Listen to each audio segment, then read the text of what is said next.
Hello, students. Let's continue the next part. So, we were in data analysis, and now we have seen qualitative data analysis, and we are going to see how the data analysis is done with the help of quantitative analysis. So, there are two phases in this. Phase one is data validation.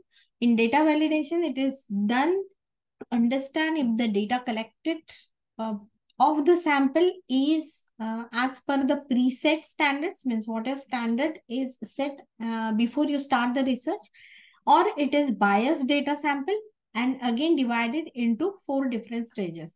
So this here the data is divided into 4 different stages. Those are fraud, screening, procedure, and completeness. So in fraud, here you have to ensure that the actual human beings record each response to the survey, or it is like that we have seen that cartoon that I will only fill all the survey reports and just job is done. So is it recorded truly by all the human beings, all the samples, all the respondents which are there in the sample? So that first to be actually confirmed whether it is by taken the data is collected from survey or questionnaire.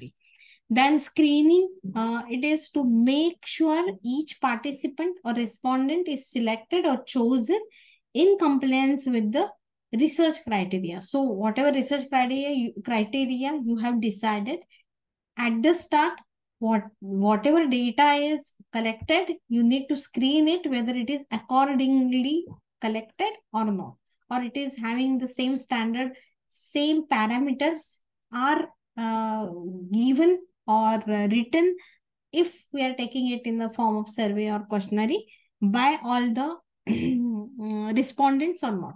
Then procedure to ensure ethical standards were maintained while collecting the data. So whenever you are collecting a data, if you are taking some population, some sample or the whatever sample or the group of people you are taking as a sample, you need to take their consent that they are ready, they are willing to participate in this research, and is this done? So taking their ethical permission or taking their consent, taking their permission is called as the procedure, or it is also called as it is ethically standard. Then completeness, to ensure that the respondent has answered all the questions in an online survey or in an even in the written survey, even in the interview or in the questionnaire, whether all the respondents have given answer to the all questions, because each and every question is important for you whenever you are doing a research, right? Because whatever questions you are going to define, it is as per your research problem. So every question is important. So it is expected that every respondent which is going to act as a sample for you must give answers to all your questions. Then in phase two, so in phase one, it is screened, the data validation is seen, whether it means the data is valid or not. Data valid आहे की नहीं, ये data valid है कि नहीं, that is going to be first check, and after that the data editing can be done. Now you all know that the data when you collect, it's too big, and until and unless you don't organize it properly, it will not give you the meaning. Now before organization, you need to find it out whether whatever data you have collected, suppose you have given questionnaire to all the sample or the all the sample, all a group of people which is acting as a sample or respondents or participants, and when you find, suppose you have given 1,000 questionnaire, and when you collected them all, you found that few of them could not able to submit, so thus you just come up with 950 or 975 questionnaire, and out of that again near about 70% people have not written all the questions. They skipped it either accidentally or they just give, or while filling they were not careful, and so they filled the questionnaire incorrectly, or some questions they just didn't solve, they don't want to. So in that case you need to remove that particular data or those questionnaires from your data, because they are not truly representing what you want, or what type of data you want. So that is what is called as data editing. And in phase 3, data coding. So, as I said that if you have completed the survey of 1,000 sample size, the researcher then 1,000. Now, if I want to analyze or code something, so I give some coding to this 1,000 sample size, it won't, I won't able to. So, what I need to do first, that I need to categorize them. So, suppose 1,000 sample sizes there, means 1,000 people are there, right?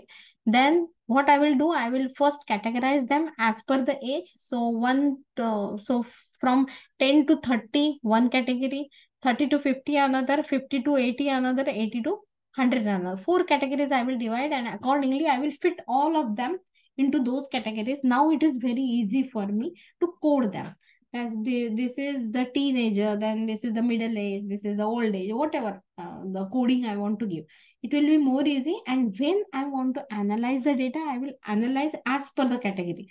So first I will take teenagers, then I will take middle agers. It will be more easy for me, and then I can compare between them. So that is called as data coding. Now there are different methods which are used for the data, used by the data analyst used, sorry, for the data analysis in quantitative research. That is the methods which are generally used or widely used are now, as you know, that whenever you want to use a statistic, the quantitative data is there, you generally use the statistical method, so that you can analyze the data correctly. In statistical analysis, it could get distinguished between categorical data and numerical data. Now, the method which is again classified into two groups when you are going to do the analysis as per the statistics.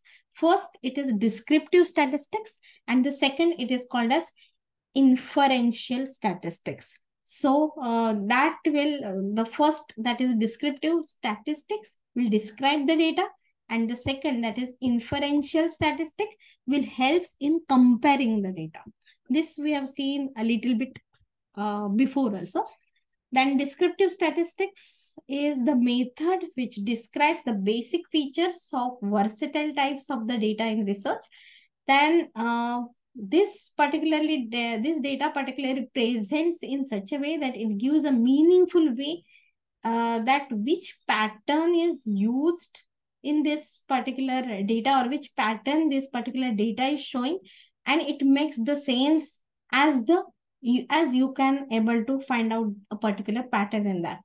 In descriptive analysis, it does not go beyond making conclusion, right? Because the conclusions are again based on the hypothesis of research which the researcher have formulated so far. And there are again a few major types of descriptive analysis methods. That is measures of frequency, measures of central tendency, measures of dispersion or variation, and measures of Poisson. So in measures of frequency, you can again divide the data into count, percent, or frequency. And in measures of central tendency, it's always statistical methods which are used to analyze this data by using mean, mode, median methods. I will not go in any statistical method in detail, because it is expected that it should be covered at your departmental level. So I hope now, I hope that till now they must have finished with all those methods. So I will not go in details about any statistical method. I will just tell them that how those statistical methods are used in the research. Now the measures of dispersion or variation, where generally the statistical data is used to find out range, variance, standard deviation or the variance standard deviation, right? Where generally the difference between the observed score and mean is counted.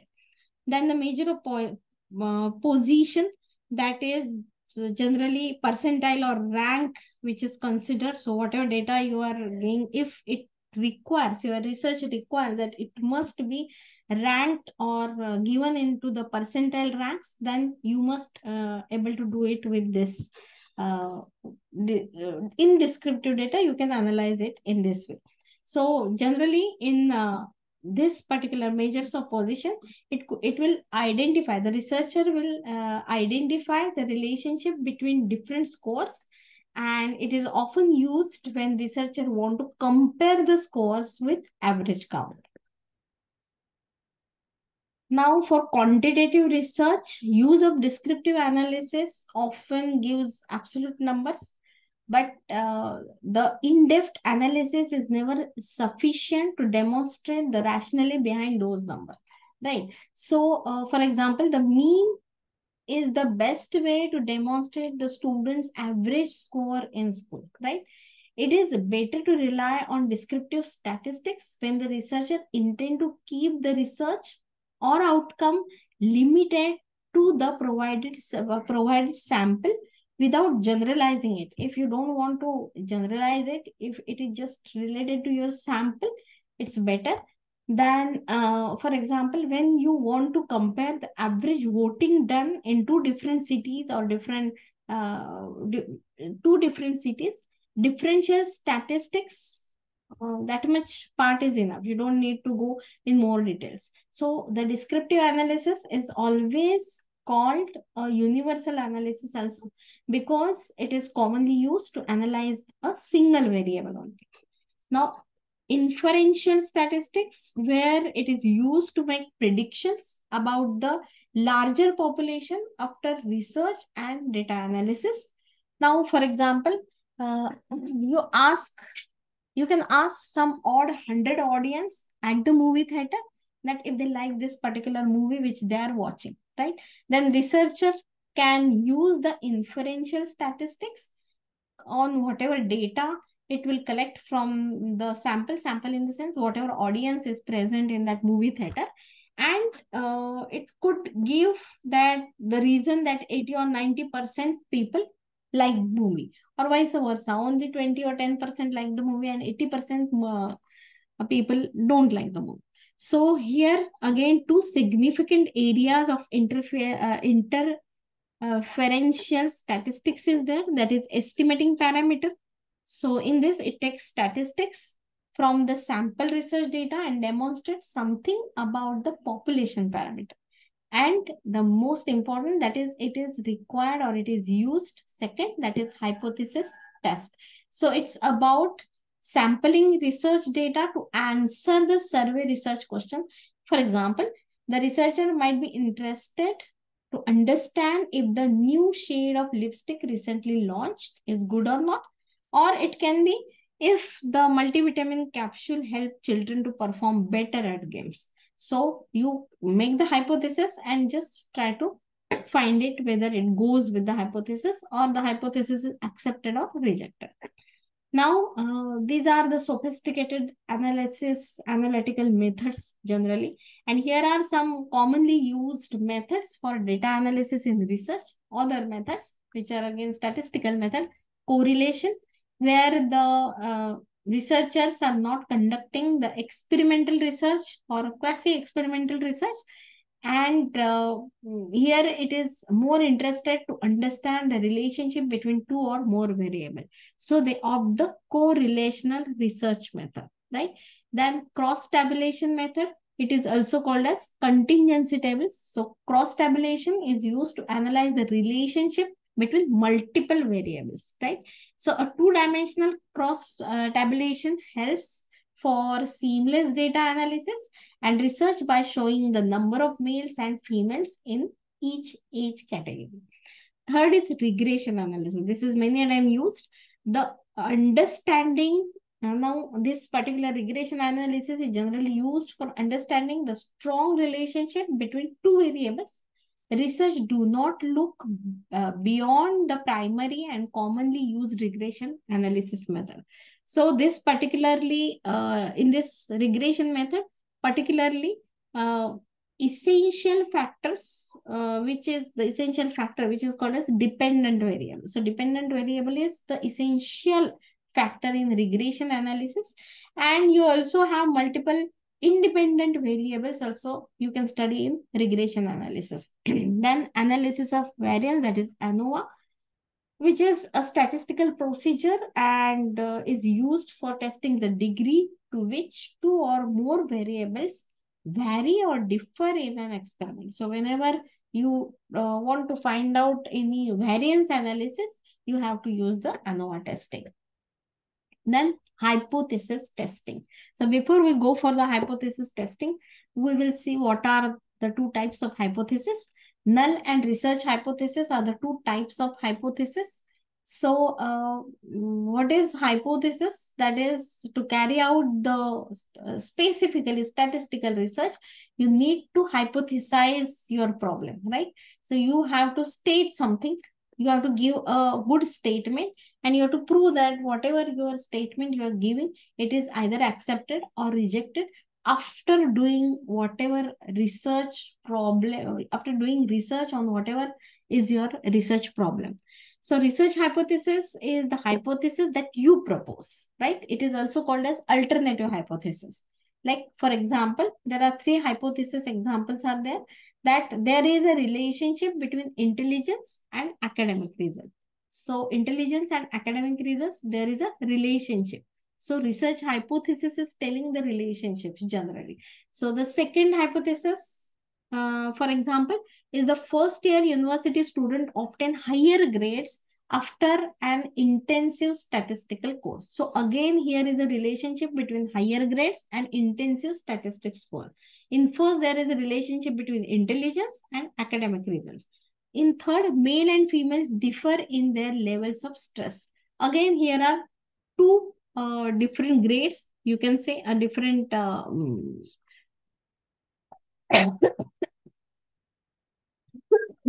relationships. One is gender and the other is level of stress. So the null hypothesis, which is always denoted with H0, is, and generally the alternative hypothesis or research hypothesis is always denoted with HA. As it is alternative, so it is HA.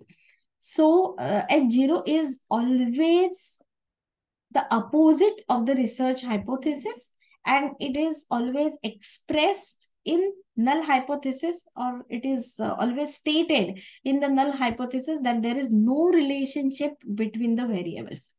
Now, so you can see in all about three examples, there is a relationship between the variables. All these are the variables: intelligence, academic result, all the variables, because intelligence will vary as per the student. As per that, result is also going to vary. So higher grades, intensive statistics score, gender, and level of stress, all these are variables, and these variables are having relationship. So this is your research hypothesis, right? Which is, you can see, alternative hypothesis.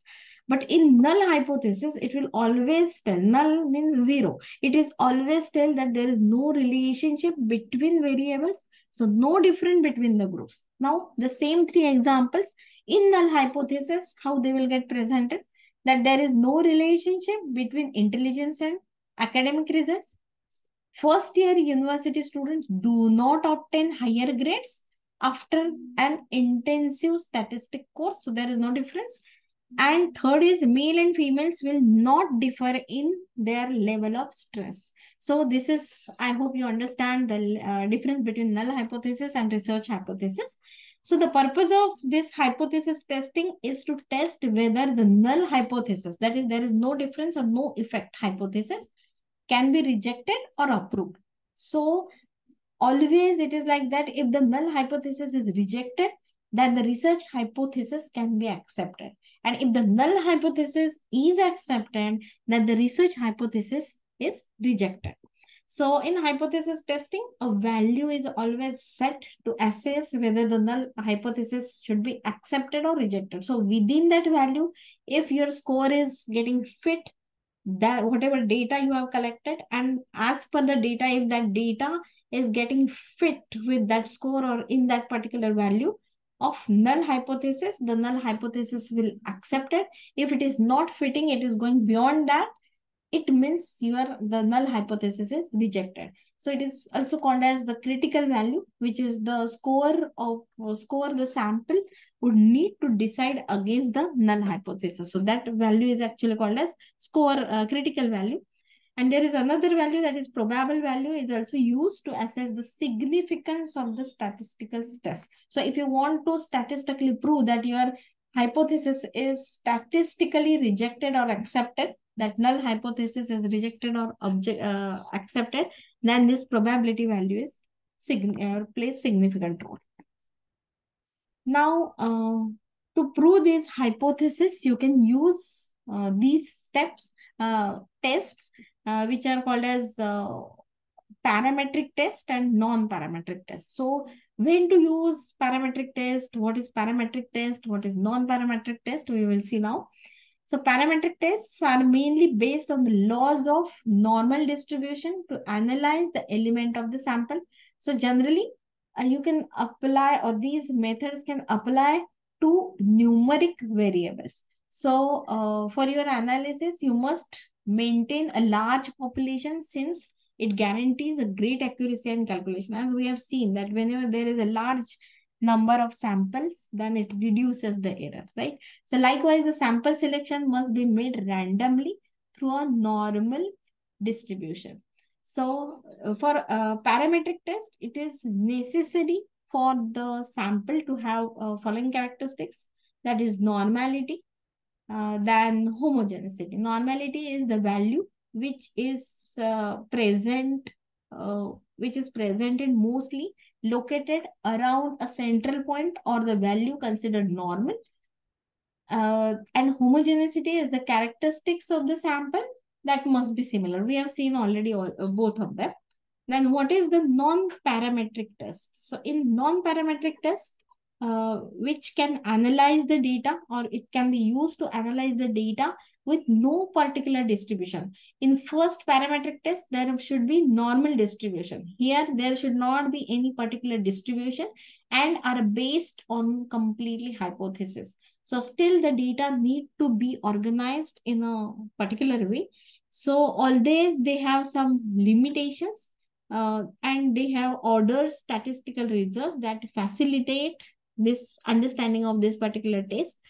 Almost all parametric tests have their non-parametric equivalent. So for example, the non-parametric test equivalent to the independent sample student is t-test, right? And these Mann, Whitney's, U-test, we are not going to go in detail of them. And the non-parametric test equivalent to ANOVA test is Kruskal-Waltz test. Now, what is the difference between the parametric and non-parametric test? We will see that. So there is fundamental difference between these two. In parametric test, it is a statistical test in which we make specific assumptions, while in non-parametric test, no metric dependent variables are involved. In parametric test statistic is based on distribution, while in non-parametric, the test statistic is arbitrary. In parametric, variables of interest at an interval or relationship level. In non-parametric, variable of interest is measured on a nominal or ordinal scale. We have seen both the scales. Now, in parametric test, the central tendency is the mean, while in non-parametric test, it is median. In parametric test, always we have a complete information about the population, while in non-parametric test, we don't have any such information about the parameters. The applicability of parametric test is only for variables, while non-parametric test can get applied for both, that is both the variables and attributes also.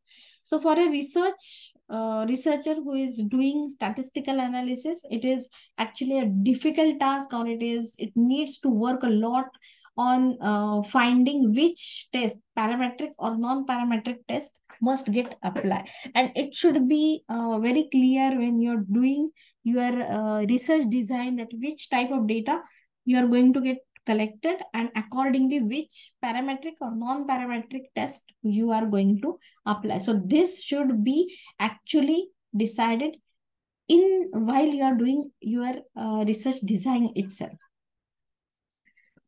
Now we are going to see these few tests which are few statistical tests which are commonly used in the research.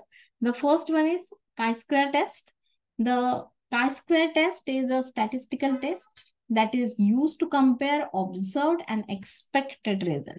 So main goal of this particular test is whether a disparity between actual and predictable data is there, which is because of chance, or to a link between variables under consideration, or there is any link between the variables under the consideration. So this is actual purpose of the chi-square test.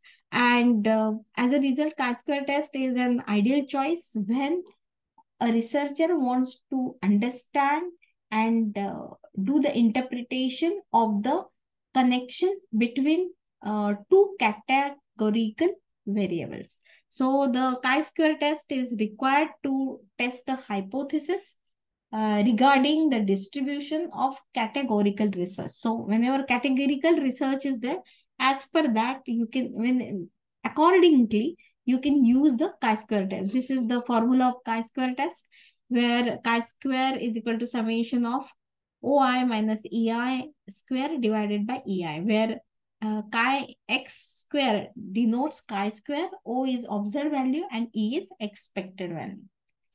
Now, when to use chi-square test?